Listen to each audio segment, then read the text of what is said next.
ताश से जो बैठे होंगे ने तुहानू पता है उन्होंने कोई रोटी वास्ते भी आवे ना बच्चा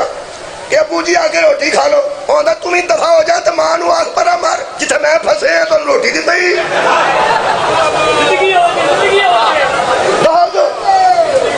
तुहानू एक गल दसां ताश खेडण वाले एडे औखे नहीं होंदे जिन्हें उत्तों वेखण वाले भाई की करना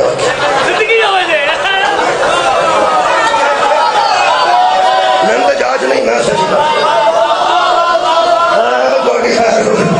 आबाद हो शादर हो उवें ते वेखण वाले उवें ते खेडण वाले सारा दिन बंदा ताश ते बैठा होवे ओनू बंदा मदीने तस्बीह लिया दे मैं आना सारा दिन बंदा ताश से बैठा है ओनू बंदा मदीने की तस्बीह लिया दे लो जी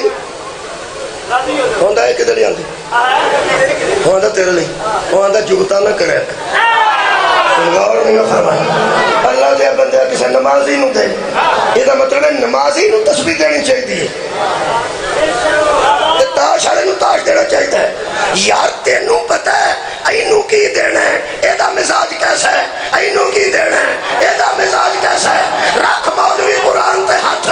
जड़ियां शहवा अल्लाह मुहम्मद नूं दे रहे हैं मिजाज दे मुताबिक उस ट्राली भी नहीं पड़ी ट्राली और ट्रालियां दे मगर लिखिया होंदा दुआ संगलां दे नाल खैर नाल जा मैं पढ़ता नहीं पर दो संगल लमके होंगे ने कि नहीं और जिन्होंने कदी कदी सैकल हाथ पा के तो नहीं चलाता आप तो नाल जा खैर नाल जा ते खैर नाल आ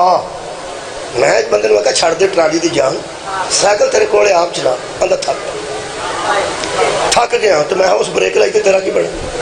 हो सका जो बनता तू अपना काम कर वो नाल ते दोवे उत्ते रख के ना एक पैडल ते दूजे पैडल पे पैर एक हाथ ना फड़े ते करना जानता सी मैं फिर पिछे रहा मैं क्या छड़ दे डिग पाएगा हाय हो सका सूफी अपना काम कर मैं क्या मैं तेरे गल करके जानी हो सका यार तेन काम कोई नहीं मैं क्या मैनू तेरे ना बहुत ही सौड़ है उंज मेरा दिल पे मनता भी यार मैं नुकसान हो जाएगा ना इसका